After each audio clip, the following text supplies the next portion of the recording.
Greece একটা সভ্যতার দেশ, আদিকাল থেকে সবাই জানে। তো হঠাৎ গ্রিসের প্রজাদের পেটের ব্যথা শুরু হয়ে গেল। তো গ্রিসের রাজা তো স্বাস্থ্যমন্ত্রীকে বলল যে, মন্ত্রী সাহেব, হঠাৎ আমার প্রজাদের পেটের ব্যথা শুরু হয়ে গেল, ঘটনাটা কি? তো মন্ত্রী বলল, রাজামশাই, যদি আপনি একটা কাজ করতে পারবেন তাহলে আর কারো পেটের ব্যথা হবে না। তা রাজা বলল, কি? তো বলল যে, আপনার প্রজাদের বলে দিন সবাই যেন সকাল করে 1 গ্লাস পানি আপনার বাড়িতে এসে খাইয়ে যায়। তো ঘোষণা করে দিল।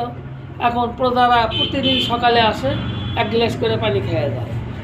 তো কিছু টাউট লোকেরা বলল, না, এভাবে প্রতিদিন যায় 1 গ্লাস করে পানি খেয়ে আসা, এটা খুব একটা ভালো লাগিচ্ছে না। তো কি করা যায়? এই রাজা পাল্টে ফেলে দেয়। তো রাজা পাল্টে ফেলে দিল। আর একটা রাজা এলো। এই রাজা এসে সাবেক রাজার কাছ থেকে শুনলো যে, আপনি পানি খাওয়াচ্ছিলেন কেন? তো সাবেক রাজা সব কিছু খুলে বলল। তখন এই রাজা আবার বলে দিল যে, প্রজারা শোনো, সকাল করে তো 1 গ্লাস পানি খাবাই, আর সবাই কিন্তু একটা করে পয়সা দিয়ে দেওয়া লাগবে। কারণ হলো, যে লোকগুলো তোমাদের পানি খাওয়াবে তার কিন্তু একটা বেতন আছে। হ্যাঁ, কিছুদিন মানুষ 1 গ্লাস করে পানি খেলো, একটা করে পয়সা দিয়ে গেল। তারপরে ওই টাউটেরা আবার বুদ্ধি করলো, না, আগের রাজা খালি পানি খিলাচ্ছিল, তাকে পাল্টাছি, আর এই পানিও খিলে আবার একটা করে পয়সাও দেওয়া লাগে, হবে না, একেও পাল্টাও। তো কথা মতো কাজ পাল্টা ফেলে দিল। আর এক রাজা এলো। আসে ওই সাবেক 2 রাজার কাছ থেকে শুনলো যে, আপনারা কেন পানি খাওয়াচ্ছিলেন? তো সাবেক 2 রাজা সব কিছু খুলে বলল।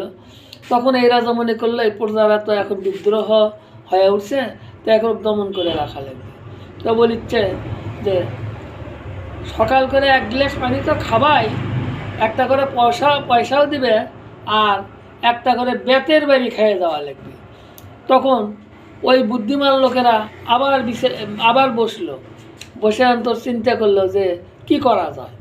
তখন বুদ্ধিমতীরা চিন্তা করতে করতে এক সময় ওর ভেতর থেকে একজন বলে উঠল, এই শোন, যত পাল্টাবি ততই সমস্যা হবে, বল যে আগের রাজাই ভালো ছিল।